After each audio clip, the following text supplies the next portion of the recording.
Bonjour à tous. Hello. On vous fait un nouveau cours parallèle aujourd'hui. Alors, quelque chose de très important parce que ça va être à chaque fois le début pour exécuter vos figures. Alors, Que ce soit en rock ou en West Coast. Voilà, donc on va parler de ces deux danses aujourd'hui et on va vous expliquer comment à chaque fois on entame une figure.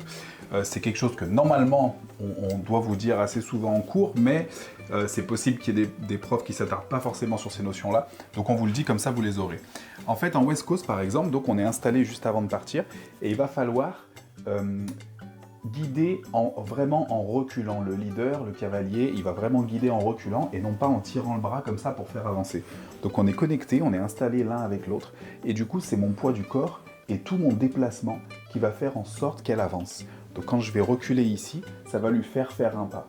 Okay, donc c'est jamais en faisant juste comme ça avec le bras, c'est toujours en reculant totalement. Et du coup, je ne tire pas sur mon bras, mais vu que nos bras sont connectés, le fait que je recule, ça l'embarque avec moi. Et du coup, ça va être le début à chaque fois pour beaucoup de figures en West Coast. Toujours en premier, on lui fait faire son déplacement, on lui indique la direction qu'elle va prendre, et ensuite on s'occupe de faire des tours, des changements, etc. Alors il n'y a que dans le style où on va parfois pas s'occuper du déplacement en premier, mais sinon, à chaque fois, on lui dit d'abord « viens par ici » et ensuite on va s'occuper de faire des figures. Ou par ici ou par là-bas. Donc du coup ici, vous pensez bien que votre déplacement, c'est pas de faire comme ça, mais c'est de faire un vrai pas qui recule. Alors vous allez pouvoir voir en soirée que parfois, il y a des cavaliers où on a l'impression, des leaders, on a l'impression que parfois, ils vont faire avec le bras ici comme ça. Mais en fait, ce qui se passe, c'est pas vraiment ça. C'est qu'ils donnent une impulsion avec le poids du corps pour la faire avancer. Donc ils font comme s'ils allaient reculer, puis ils restent sur place. Et ensuite, étant donné qu'elle a l'info, que le follow a l'info d'avancer, il n'y a plus besoin de confirmer. Tant qu'il n'y a pas d'information contraire, elle a l'information d'avancer, donc elle avance. Donc du coup ici, il fait comme s'il allait reculer, il fait son déplacement un peu du poids du corps. Et du coup, après, il peut poser un petit pas derrière pour pas forcément faire son pas. Mais de manière générale, quand vous vous entraînez au début, quand c'est votre première année, on vous conseille de l'embarquer et de vraiment la faire se déplacer avec vous. Ici. Yes. Et du coup, ensuite, vous n'en avez plus besoin. C'est-à-dire qu'une fois que vous avez donné l'information sur le 1 pour la faire avancer, le rôle de la follow, c'est vraiment de suivre l'information.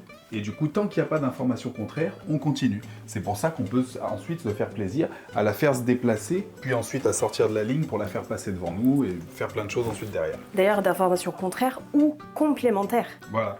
Ça peut être quelque chose qui se rajoute. Si par exemple on lui fait un déplacement et qu'ensuite on lui enclenche une rotation, ça ne veut pas dire que son déplacement s'arrête. On lui rajoute seulement une rotation et son déplacement continue.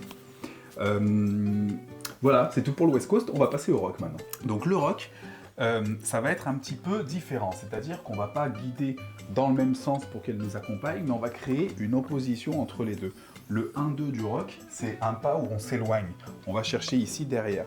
Sauf que c'est pas chacun de son côté en étant comme ça et je fais mon 1-2 et je vais aller chercher mon pas tout seul. Non, c'est que je vais avoir quand même une connexion, je vais pousser dans la main pour qu'elle recule en même temps que je le fais moi. Donc on crée une vraie opposition entre nous qui fait que, vu que ça fait un peu élastique avec les bras, ça va ensuite se rapprocher et là on va pouvoir faire des figures.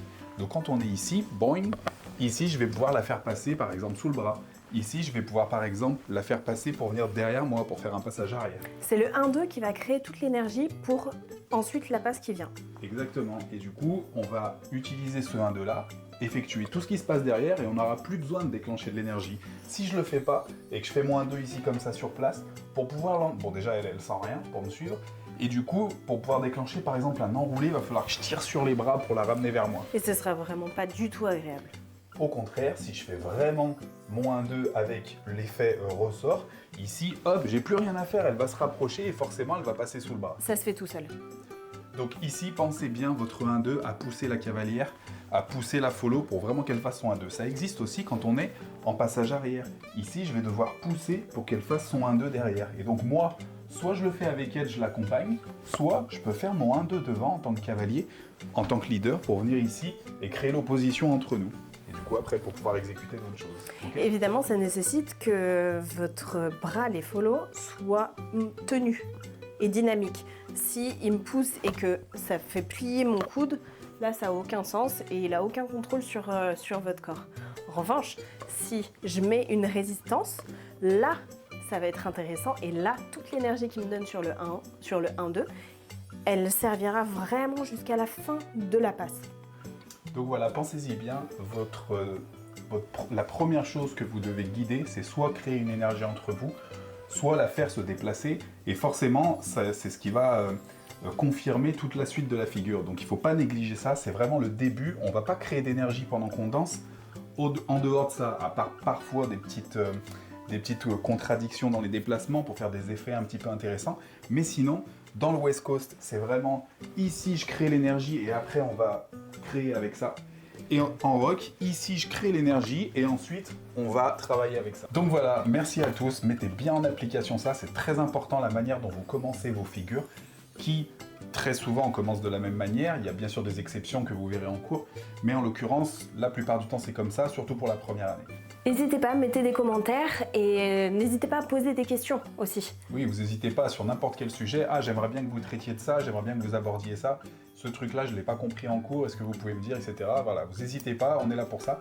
Et puis, merci à tous, abonnez-vous, n'hésitez pas, puis on vous fera d'autres vidéos, d'autres cours parallèles. Merci à tous. Merci.